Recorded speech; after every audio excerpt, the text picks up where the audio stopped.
มาเฮ็ดงานนะทุกคนเดี๋ยวน้องเค้กสิไทยการเฮ็ดเลยเฮ็ดงานน้องเค้กต้องมาเบิ่งนะอยู่ร้านก๋วยเตี๋ยวเลยท่องแล้วก็ถ่ายบรรยากาศอยู่ในร้านเบิ่งนะทุกคนอย่าลืมน้องเค้กนี่เลยทุกคนเดี๋ยวสิถ่ายคลิปลงเพื่อเบิ่งดูอยู่เด้อ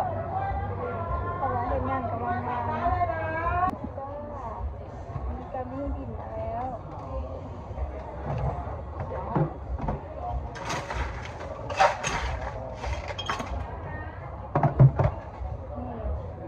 ไม่รอรับหรอ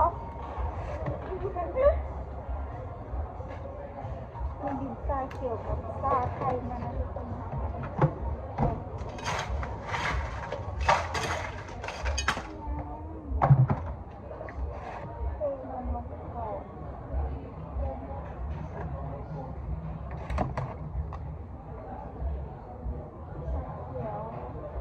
อันนี้เป็นสูตรที่อาหารเลยนะทุกคนซาอาหารสปาต้มเองเลย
ไอติมกะทิสาม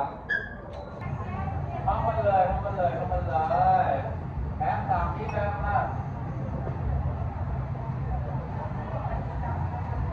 น้ำแข็งนะจ้า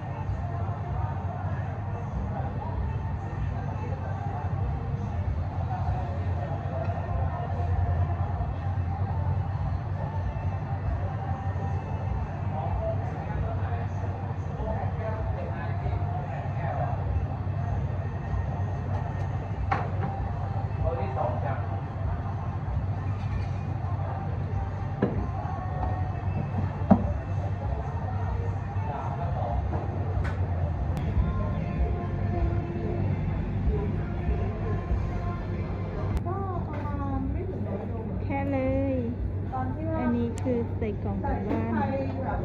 กี่อันนะยายแต่ที่คนนิยมก็คือตรงนี้นะตรงวัดอรุณอันนี้คือนมถ้วยนะคะทำอะไรไปบ้างมีนมถ้วยได้รถไปได้นั่งมีเรือไหมคะมีเรือข้างๆไงไม่รีเลยถ้าไปเรืออยู่ตรงไหนป้า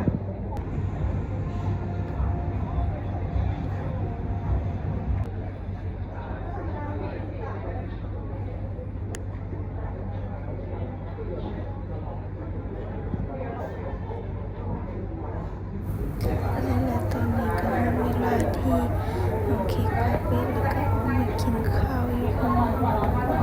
ซื้อของกินที่เรากินวันนี้ก็คือ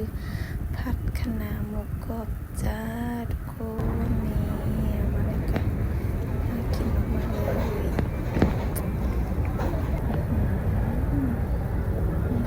จ้าแต่ตอนนี้น้องเค้กก็กลับเข้ามาเลยนะทุกคนนี่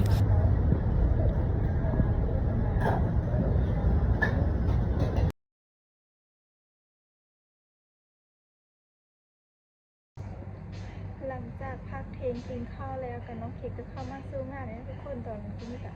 อ ออกไปกินข้าวแต่ว่าตอนกินข้าวก็มีที่ถ่ายเนาะพักเทงก็เฮามากแล้วก็ขายน้ำคือเก้าเนาะทุกคนเพราะว่าเฮาอยู่ในแผนกขายน้ำเนาะทุกคนค่ะก็ต้องได้นางอยู่นี่ยามบ่มีดินแล้วเฮาก็ได้นางอยู่ก็ถือว่าโอเคอยู่เนาะทุกคนก็ได้พักท่านนี้เนาะมาเฮ็ดเด้อคลิปกับบางอันบางอย่างก็อาจสิสมบูรณ์แบบปานเลิศนะทุกคนมีสมบูรณ์ปานเลิศแต่ว่าน้องเคกะสีทยอยแบบตั้งก็น้องเคก็ตั้งใจถ่ายลงมาแล้วนะทุกคนแต่ว่ามีเวลาถ่ายลงซ้ำเดิมกับซ้ำนั้นเนาะนี่หน้าท่านเราเมื่อกี้ดูนะหน้าเรามันเกิดนะตอนนั้นเจ็บจมูกนี่ไงเราก็ได้แล้วจ้าตอนนี้นะคะโอ้ยน่ารักจังเลยอ่ะ ไม่หรอรอมาทำไมต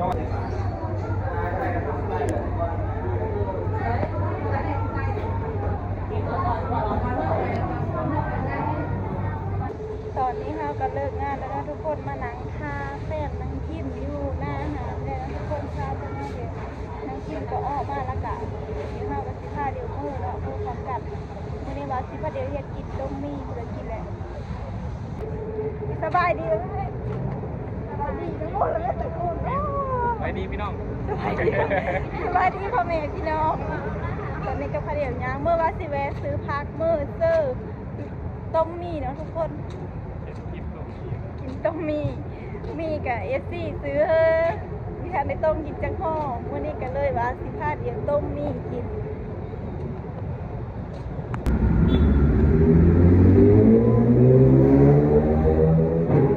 ไอเด็กแว้นจ้าตอนนี้เราก็เดินไปร้านผักที่เก่าที่เดิมนะคะ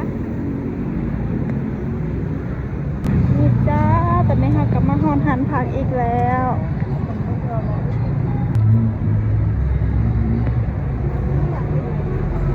เคยมาเพชรมึงหาซื้อมันย่างอยู่ปะมาเพชรมันนานนะย่างอยู่นะยิ้ว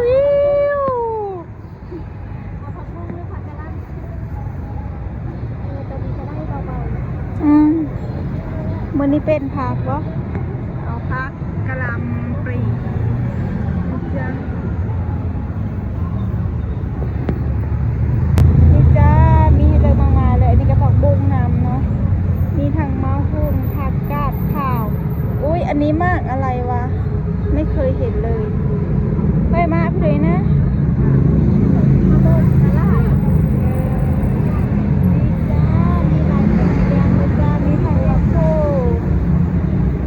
มานำเต้ามาฟักมาคือผักก็มีหลายผักอยู่เลยผักบงบ้านเฮาก็มีเลยเอาโทษบ่เอาเท่านี้แล้ววะเอาแค่นี้แหละไข่เราก็มีแล้วไข่กับF4ซื้อเธอแล้วเนาะผักสลัดเอาวะแล้วกินกาบวะตัดนะเฮ้ยตัวกรอบนี่แหละมันจังแซ่บ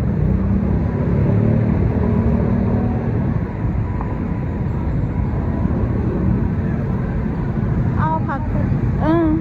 มีแต่ผักกรอบๆเท่าต้นนี้แล้วมีกรอบเอาไหมผักสลัดนะจ๊ะทุกคนจ้าได้แล้วไปคิดเงินว่าหมดเท่าไหร่ว่าหมดกี่บาท3 อย่างเลยตอนนี้เข้ากันได้พักแล้วก็พากันเลยเด้อที่เมื่อตกมาม่ากินมันกินกันเด้อตกมาม่ากันแซ่บสุดเลยพอพี่เลยเห็นที่ร้านนี่จ้าทุกคนน้องเพลงเห็นเลขก็อยู่แถววงเวทอนุสาวรีย์นะตอนนี้เราก็ขึ้นมาที่สะพานแล้วนะคะทุกคนโอ้โหรถเยอะมากเลย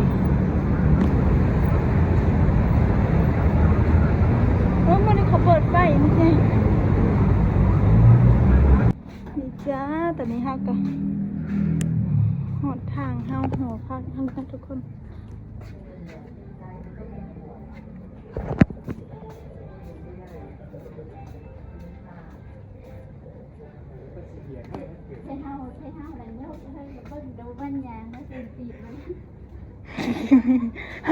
หันเมียเตะหันเตะนี่นะ ต้องมาไปสวนในตึกเลยเนาะ จ้าตอนนี้หันกับสิขึ้นห้องกันนะทุกคน มันยัง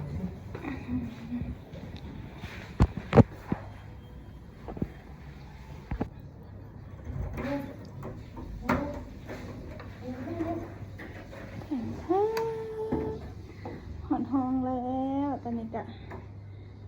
จ้าตอนนี้น้องเค้กก็มาหอนห้องเลยนี่จ้าทุกคนอันนี้ก็คือ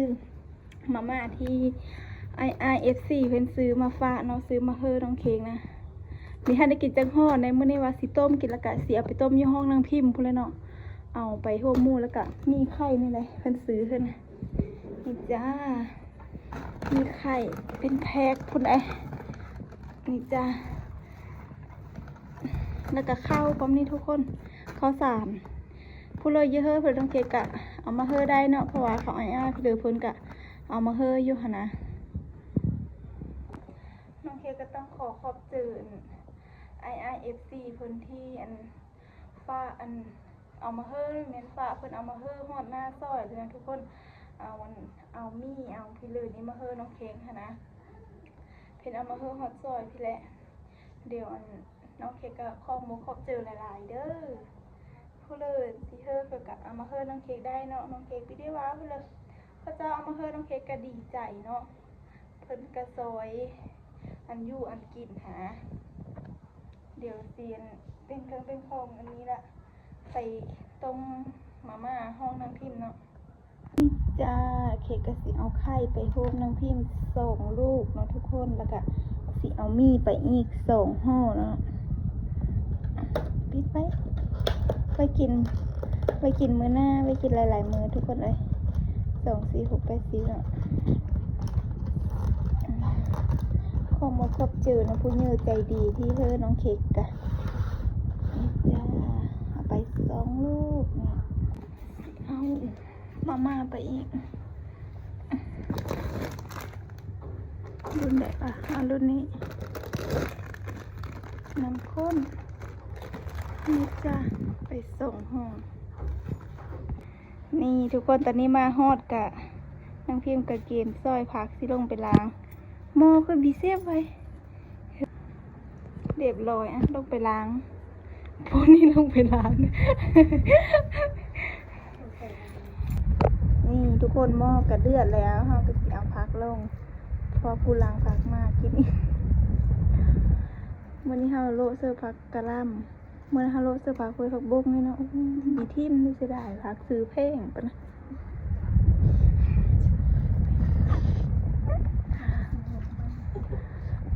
ผักกระเพงพี่เลยก็ซื้อกินทุกอย่างปลาหมองดีต้องมีชื่ออยู่เพื่อนเนาะ อยู่คืนนั่นซะเนาะมันเลยกะทิมอันนี้จะโอ้ ไม่ได้ซื้อรถมันซื้อเห็นเลย อยู่เมืองใหญ่ เขาไว้สื่อแต่อย่างเดียวนี่คือลมหายใจอยู่นะยังก็สื่อรถเนาะ เนาะทุกอย่างขับเคลื่อนด้วยเงินจ้าทุกคนวันนี้ค่ะก็สิเอามีลงมีFC แซ่บบ่แซ่บคนนี้มาซื้อบ่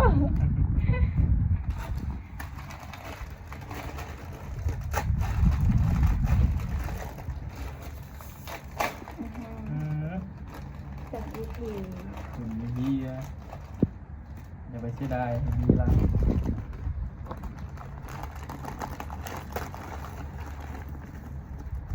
โล3 ห่อมานี่3 ห่อ3 คน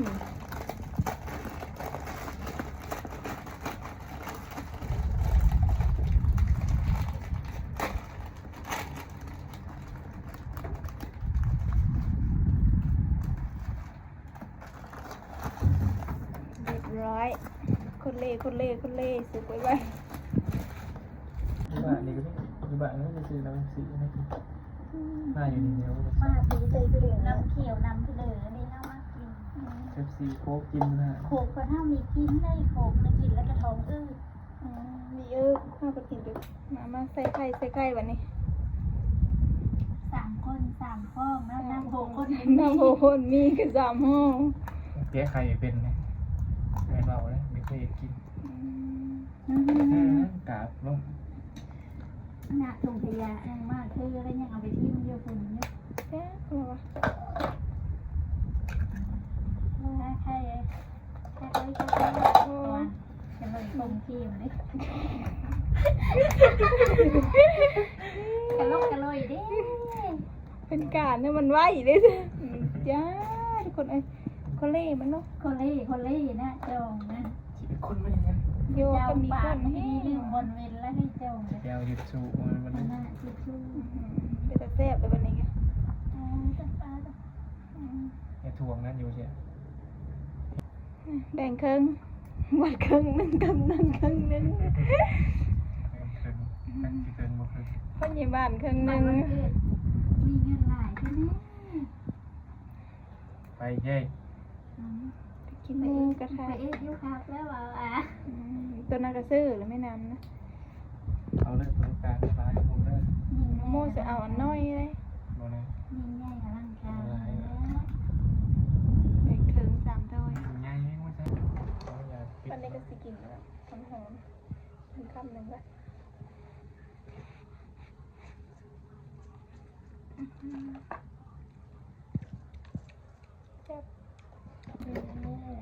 มาเด้อทุกคนมากินต้มมี่น้ำกันว่าจะกินส่งผมมี่นึงไง เรื่องปรุง ทำนั่งปรุงกันเพื่อนมั่นอย่างเงี้ย ตลอดคุย จะคำหนึ่งอันนี้เนาะ